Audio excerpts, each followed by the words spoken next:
साबिक स्पीकर कौमी असम्बली और नून लीगी रहनुमा अयाज सादक का जो बयान है, उस बयानिए पे और उस बयानिए के रद्द-ए-अमल के पर जो आज DG ISPR ने प्रेस कॉन्फ्रेंस की है, उस मौजू पे हम बात कर रहे थे। तो आप इस पे क्या तबसरा करना चाहेंगे? बहुत नवाज़ जनाब कि आपने प्रोग्राम में शामिल किया। देखें, अयाज सादिक साहब जो एक बहुत मंजे हुए सियासतदान हैं मुस्लिम लीग नून के और स्पीकर नेशनल असेंबली भी रह चुके हैं, तो उनसे कम अज कम हम में से किसी एक को भी इस किस्म की बात की तवक्को नहीं थी।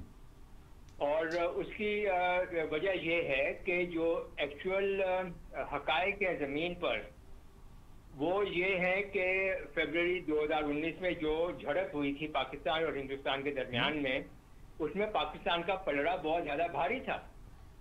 पाकिस्तान ने उनके 2 जहाज गिराए, उनका एक पायलट पकड़ लिया, वो इतने हवास बाख्ता हुए कि उन्होंने अपना ही हेलीकॉप्टर गिराकर 6 बंदे अपने मार लिए उसमें।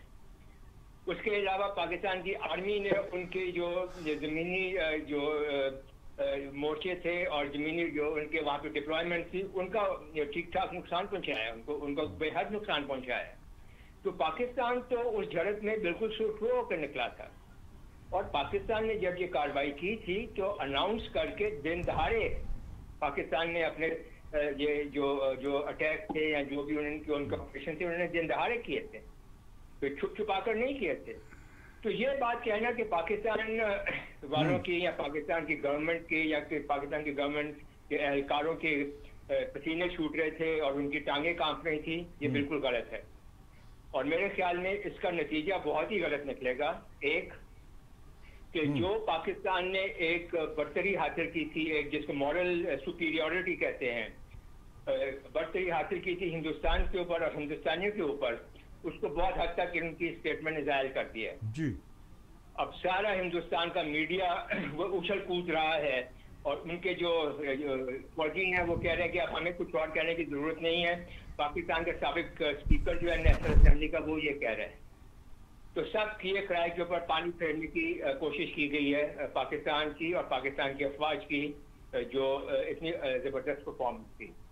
इसका दूसरा पहलू ये है कि इससे पाकिस्तान के अफवाज का मोराल जो है वो किस कदर मुतासर हुआ होगा। अब आप यहाँ पर ये देखें कि पाकिस्तान एयरफोर्स, पाकिस्तान आर्मी वो लड़ रहे हैं, अपनी जान जो है वो उन्होंने लाइन पे लगाई हुई है, और आप यहाँ पर नेशनल असेंबली में खड़े होकर ये कह रहे हैं कि ये इन लोगों के लिए जो पॉलिसीज बना रहे हैं उनके कदम डगमगा रहे हैं, टांगे कांप रही हैं, माथों में पसीने आए हुए हैं, तो उनका मोराल कहाँ जाएगा। और एक और बात इम्पोर्टेंट है, वो ये है कि जो उनका पहले बयानिया चल रहा है मुस्लिम लीग नून का, कि पाकिस्तान की सीनियर लीडरशिप और उसके जो रैंक एंड फाइल है, उसके सिपाही जो हैं, उनके दरमियान में तफरका डालना या एक दरार डालने की कोशिश जो है, ये भी उसको आगे लेकर जाती है ये स्टेटमेंट। और अगर अब आप बहैसियत एक पाकिस्तानी देखें तो जो पाकिस्तान की मुसल्लह अफवाज को निशाना बनाया जा रहा है मुस्लिम लीग नून की तरफ से, वो नैरेटिव जो है वो बिल्कुल 100% हिंदुस्तान के नैरेटिव के साथ मिलता है। चलिए, ये बात आपकी दुरुस्त है, लेकिन अगला सवाल मेरा ये बनता है कि जब अयाज सादिक साहब ये कह दें कि उनका बयान हिंदुस्तान ने तोड़ मरोड़ कर पेश किया है या गलत अंदाज में पेश किया है, तो क्या हमें उनकी वजाहत कबूल कर लेनी चाहिए या नहीं? उसमें जनाब बहुत सीधी सी बात है। आपने और मैंने वो बयान खुद नहीं सुना क्या?